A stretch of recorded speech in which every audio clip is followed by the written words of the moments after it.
Good morning बच्चों। तो बच्चों, आज का हमारा टॉपिक है प्रकाश का परावर्तन यानी रिफ्लेक्शन ऑफ लाइट। तो रिफ्लेक्शन ऑफ लाइट यानी प्रकाश का परावर्तन। तो जरा देखिए, पहले हम प्रकाश के बारे में थोड़ा चर्चा कर लें। प्रकाश के बारे में मुझे उम्मीद है कि आप सभी बच्चे जानते होंगे, लेकिन फिर भी केवल चर्चा करनी है और वो नहीं करना। तो अगर हम कमरे की सारी लाइटें बंद कर दी जाए मान लो, तो उस कमरे में हमें कोई वस्तु दिखाई नहीं देगी। अगर उस कमरे में एक कैंडल जला दी जाए, बल्ब जला दी जाए, यानी कहने का मतलब प्रकाश कर दिया जाए, तो वो सारी वस्तुएं हमें दिखाई देने लगती हैं। इसका मतलब ये हुआ कि प्रकाश पहले कोई वस्तु दिखाई दे रही थी और प्रकाश आने पर वस्तुएं दिखाई देने लग गई। इसका मतलब है प्रकाश एक ऐसा साधन है जो वस्तुओं को देखने में सहायता करता है, उसे हम प्रकाश कहते हैं। तो अब हमें समझना है प्रकाश का परावर्तन। तो प्रकाश का परावर्तन क्या है? तो जब प्रकाश की किरण, ठीक है, यहीं से आपका कोर्स स्टार्ट है। जब प्रकाश की किरण किसी ऐसे माध्यम पर पड़ती है कि पड़ करके वो वापस आ जाती है, यानी जिस माध्यम से वो गई उसी माध्यम में वापस आ जाती है, तो इस घटना को हम प्रकाश का परावर्तन कहते हैं। ये आपने पिछले की क्लास में ही पढ़ा होगा, केवल यहाँ रिवीजन के बतौर थोड़ा सा जानकारी आपको रखनी है। प्रकाश का परावर्तन सीधी सीधी बात है, जब प्रकाश की किरण जिस माध्यम में जाती है उसी माध्यम में वापस आ जाती है, तो इस घटना को हम प्रकाश का परावर्तन कहते हैं। तो चाहे तो ये लाइन लिखना है, मैं लिख देता हूँ। जब प्रकाश की किरण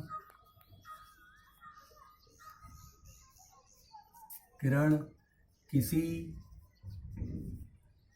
माध्यम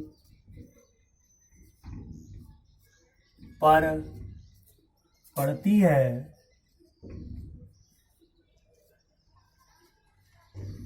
जब प्रकाश की किरण किसी माध्यम पर पड़ती है तथा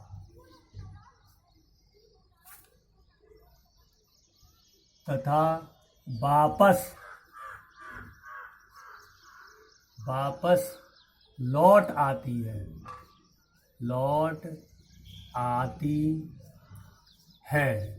तो इस घटना को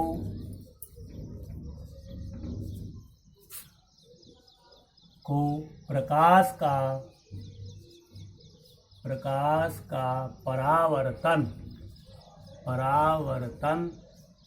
यानी रिफ्लेक्शन ऑफ लाइट, प्रकाश का परावर्तन कहते हैं। तो ये हो गया हमारा प्रकाश का परावर्तन। अब आपने पीछे की क्लास में पढ़े हैं परावर्तन के थोड़ा नियम के बारे में, और हम चर्चा करेंगे। तो अब हम देखेंगे परावर्तन के नियम। परावर्तन के नियम देखिए, एक मैंने परावर्तक तल लिया, यानी ये कांच की प्लेट है और इस पर हम एक तरफ पॉलिश कर दें। ये पॉलिश करेंगे उसको ऐसे छोटी छोटी लाइनों के द्वारा दिखाते हैं, मतलब इधर से किरण आएगी, इस तरफ ये पॉलिश कर दी गई। अमूमन लाल ऑक्साइड की ये पॉलिश कर देते हैं। तो इसका मतलब क्या है, ये तल इसका पॉलिश है, तो जब प्रकाश की किरण पड़ेगी तो इधर पॉलिश है, तो इधर से नहीं निकल पाएगी। तो ये प्रकाश का क्या करते हैं, इसको बोलते हैं, प्रकाश का क्या करते हैं, परावर्तन। इसको बोलेंगे परावर्तक तल।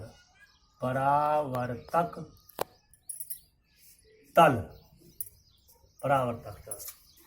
अब देखो, ये प्रकाश की किरण आई, जिधर से किरण आती है उसको इस तरह से एरो के द्वारा दिखाते हैं। इसका मतलब ये प्रकाश की किरण इधर से आ रही है, ठीक। अब इधर पॉलिश है, यानी ये कांच की प्लेट थी, एक तरफ पॉलिश कर दी, तो अब प्रकाश की किरण इधर जाएगी नहीं, तो क्या करेगी, फिर वापस लौट जाएगी। तो इधर से ये मान लो वापस लौट गई, मतलब ये देखिए, इधर से किरण आई, इधर से वापस लौट। तो ये हो गया हमारा प्रकाश का परावर्तन, जैसे मैंने ऊपर लिखा है। अब देखो प्रकाशीकरण इस बिंदु पर आई, मान लीजिए ओ पर आई, ओ पर एक लंब खींच दिया गया, ठीक है। अब इनके नाम देखो किस तरह से। जो प्रकाशीकरण सीधी किसी तल पर आती है उसको बोलते हैं हम आपतित किरण। ये सीधी आ रही है तो इस किरण का नाम होगा आपतित किरण। आपतित किरण, ये आपतित किरण है, यानी सीधी किसी तल पर पड़ी उसको हम बोलेंगे आपतित किरण। अब देखो इधर से किरण आई, इधर से वापस चली गई, तो अब इसका नाम बदल गया। जब वो वापस हो जाएगी तब उसको हम बोलेंगे परावर्तित किरण। परावर्तित किरण, ये परावर्तित किरण हो गई। अब इस बिंदु पर ये जो मैंने खींचा हुआ है 90 डिग्री का, इसको बोलेंगे हम अब, यानी जिस बिंदु पर आपतित किरण आई और परावर्तित किरण गई जिस बिंदु से, इसको बोलेंगे परावर्तक बिंदु। परावर्तक बिंदु, परावर्तक बिंदु, ये परावर्तक तल और ये हो गया परावर्तक बिंदु। अब इस पर ये 90 डिग्री का कौन, ये लाइन खींच दी 90 डिग्री पर, इसको बोलते हैं हम अभिलंब। अभिलंब, अभिलंब, ठीक है। अब देखो आपतित किरण, परावर्तित किरण, और यहाँ पर इस पर ये इसको बोलेंगे हम, सीधी लाइन खींची 90 डिग्री पर, इसको बोलेंगे हम अभिलंब। अब और देखो ये क्या है हमारा अभिलंब, ये अभिलंब, और ये हो गई हमारी आपतित किरण। इसके बीच में ये जो कोण बना है, किसके बीच में, आपतित किरण और अभिलंब के जो बीच में कोण बना है उसको हम आपतन कोण कहते हैं, और इसको हम आई से व्यक्त करते हैं। अभी मैं लिखूंगा, ठीक। अब देखो ये अभिलंब और ये परावर्तित किरण, यानी ये अभिलंब और ये परावर्तित किरण, तो ये जो एंगल बना इसको हम आर से व्यक्त करेंगे और इसको बोलते हैं परावर्तन कोण। तो ये मैं लिख देता हूं, यानी आई क्या है, कोण आई, यानी आपतन कोण। आपतन कोण, आर परावर्तन कोण। आई आपतन कोण और आर हो गया परावर्तन कोण। अब हमें समझने हैं परावर्तन के नियम, बहुत सिंपल। आप चित्र देखो जरा, ठीक है, चित्र को ध्यान से देखो। तो परावर्तन के 2 नियम होते हैं। पहला नियम बड़ी सिंपल, जरा देखो पीछे भी पढ़ा हुआ है आपने, ये आपतित किरण और ये परावर्तित किरण और ये अभिलंब, इन तीनों का क्या है, तल एक ही है, यानी एक ही तल में होते हैं।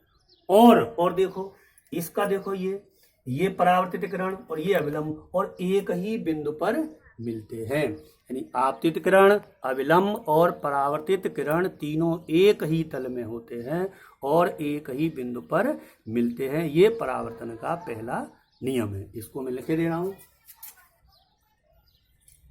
आपतित किरण, आपतित किरण कोमा अभिलंब,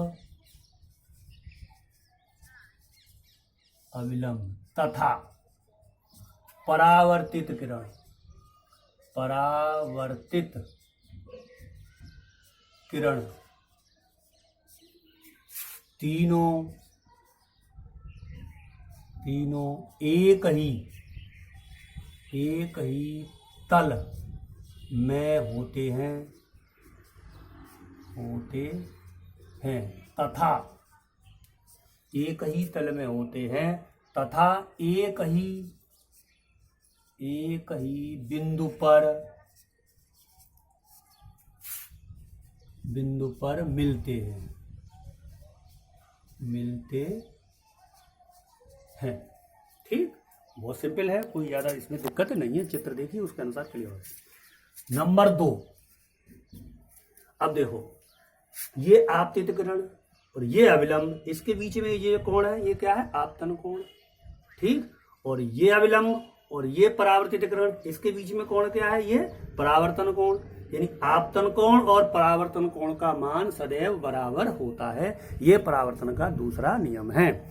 आपतन कोण और परावर्तन कोण का मान बराबर होता है। इसको भी मैं लिख देता हूं, आपतन कोण, आपतन कोण यानी कि आई, तथा परावर्तन कोण, परावर्तन कोण यानी कि आर का मान सदैव बराबर होता है। आपतन कोण परावर्तन कोण का मान सदैव बराबर होता है। अगर ये 40 डिग्री, ये भी 40 डिग्री, ये 50 डिग्री, ये भी 50 डिग्री, ठीक, आपतन कोण परावर्तन कोण बराबर होते हैं। और आपतितकरण, दूसरा नियम, आपतितकरण, परावर्तितकरण और अवलंब तीनों एक ही तल में होते हैं। ये हमारे हुए प्रकाश का परावर्तन और परावर्तन के नियम।